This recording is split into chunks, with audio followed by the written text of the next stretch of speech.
ಭೂಮಂಡಲಗೆ ಬರೆ ಚಂಡಿಗಳ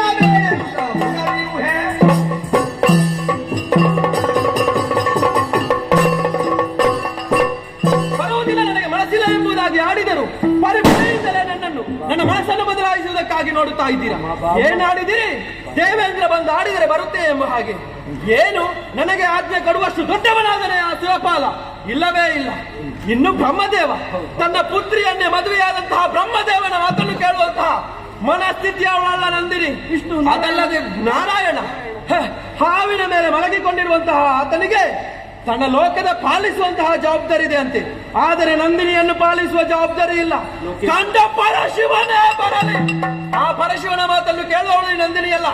ನಿಮ್ಮ ಧರೆ ಅದು ಸುಟ್ಟು ಭಸ್ಮವಾಗಿ ಹೋಗಲಿ, ಚಂದದ ಮಳೆ ಸುರಿಯಲಿ, ಅದು ಸುಟ್ಟು ಭಸ್ಮವಾಗಿ ಹೋದರೂ ಆ ಭೂಲಕಕ್ಕೆ ಬರಲಾರೆ.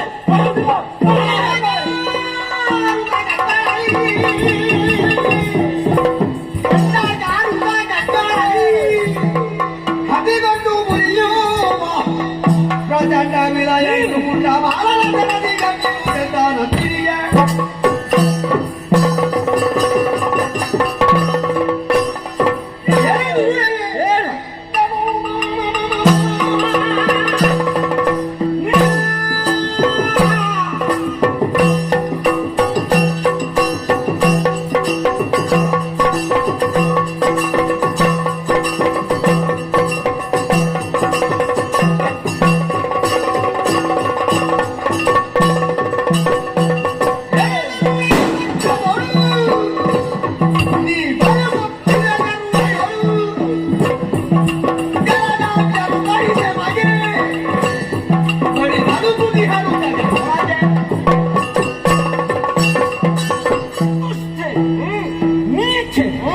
ಅಧಮಾಧಮಳು ನೀನು. ಹೊಟ್ಟೆಗೆ ಅನ್ನವಿಲ್ಲದೆ ಹಸಿವಿನಿಂದ ತತ್ತರಿಸಿ ತಡಬಡಿಸಿ ಭೂಧರಿತ್ರಿಗೆ ಉರುಳಿ ಸಾಯುತ್ತಿರುವಂತಹ ಸಂದರ್ಭದಲ್ಲಿ ನಿನ್ನ ಹೃದಯ ಕರಗುವುದಿಲ್ಲ. ಅವರು ಸತ್ತು ಹೋಗ್ಲಿ, ನೀನಂತ ದೇವತೆ. ಒಂದಲ್ಲ ಒಂದು ದಿನ ಎಲ್ಲರೂ ಸಾಯುತ್ತಾರೆ. ಆ ಪ್ರಜ್ಞೆ ಇಲ್ಲದೆ ತಿರಸ್ಕಾರದಿಂದ ಸ್ಥಾಪಿತವಾದ ದುರಾಗ್ರಹದಿಂದ ಭೂಮಿಯನ್ನು ಹಳೆಯುತ್ತಾ ಇರುವೆಯ? ಭೂಮಿ ಎಂಬುದು ಪುಣ್ಯ ಸ್ಥಳ, ಅದು ಕರ್ಮಭೂಮಿ. ಅಲ್ಲಿಯೇ ಸಾಧನೆಯನ್ನು ಮಾಡಿಕೊಂಡು ಸ್ವರ್ಗಲೋಕಕ್ಕೆ ಏರಿದವರು ಅನೇಕ ಮಂದಿ ಇದ್ದಾರೆ. ನಿನ್ನೊಡೆಯನಾದಂತಹ ದೇವೇಂದ್ರ 100 ಯಾಗಗಳನ್ನು ಮಾಡಿದ್ದು ಭೂಲೋಕದಲ್ಲಿ. ಬ್ರಹ್ಮನೂ ಕೂಡ ಯಾಗವನ್ನು ಮಾಡಿದ್ದಾನೆ ಭೂಲೋಕದಲ್ಲಿ. ವಿಷ್ಣು ಅವತಾರಗಳನ್ನು ಎತ್ತುವುದಕ್ಕೆ ಭೂಮಿಯನ್ನೇ ಆರಿಸಿಕೊಂಡಿದ್ದಾನೆ. ಭರತ ಖಂಡವೆಂದರೆ ಅದು ಸಾಮಾನ್ಯವಲ್ಲ.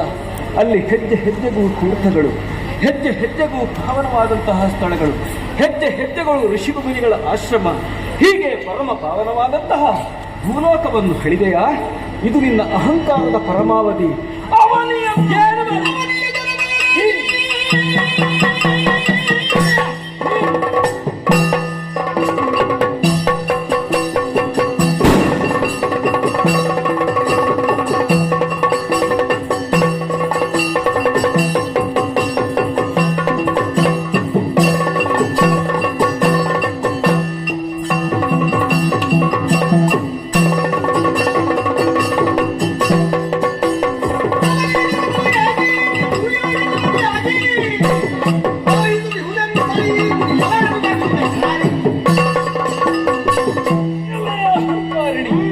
ಪರಮ ಪಾವನವಾದಂತಹ ಭೂಲೋಕವನ್ನು ನೀನು ಹೆಳೆದೆಯಾ?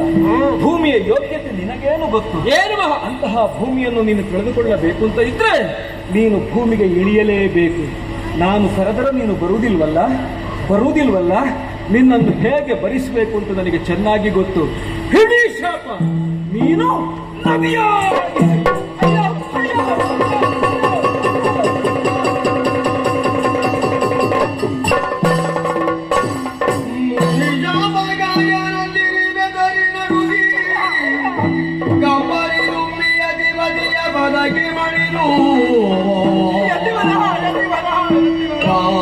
ಮುನಿವರ ಸಮಪದ ಗೋಮಗೆ ವಂದಿಪೆ ಮುನಿವರ ನವಪದ ಗೋಮಗೆ ಮಣಿಪುರಲ್ಲವೋ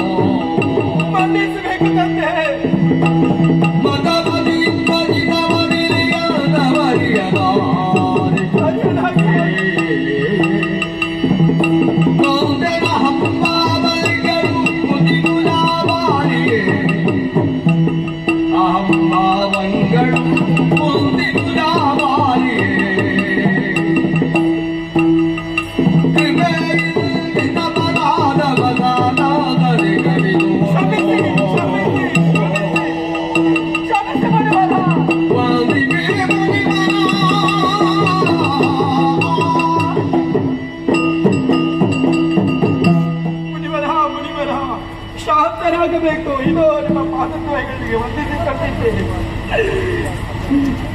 ಉಗ್ರ ಕೋಪದಿಂದ ಇರುವಂತಹ ನೀವು ಶಾಂತರಾಗಬೇಕು, ಶಾಂತರಾಗಬೇಕು. ಕೋಪಿಸಿಕೊಂಡಂತಹ ನೀವು ನನಗೆ ಶಾಪವನ್ನು ಕೊಟ್ಟಿದೆ ತಂದೆ, ಶಾಪವನ್ನು ಕೊಟ್ಟಿದೆ ತಂದೆ.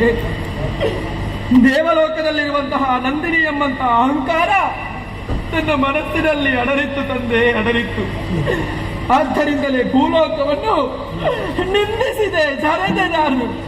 ಯಾಕಂದರೆ ಸ್ವರ್ಗದಲ್ಲಿರುವವರು ಶ್ರೇಷ್ಠರು, ಭೂಲೋಕದಲ್ಲಿರುವವರು ಕನಿಷ್ಠರು ಎಂಬಂತಹ ಭಾವನೆ ನನ್ನನ್ನು ಭಾವನೆ. ಆದರೆ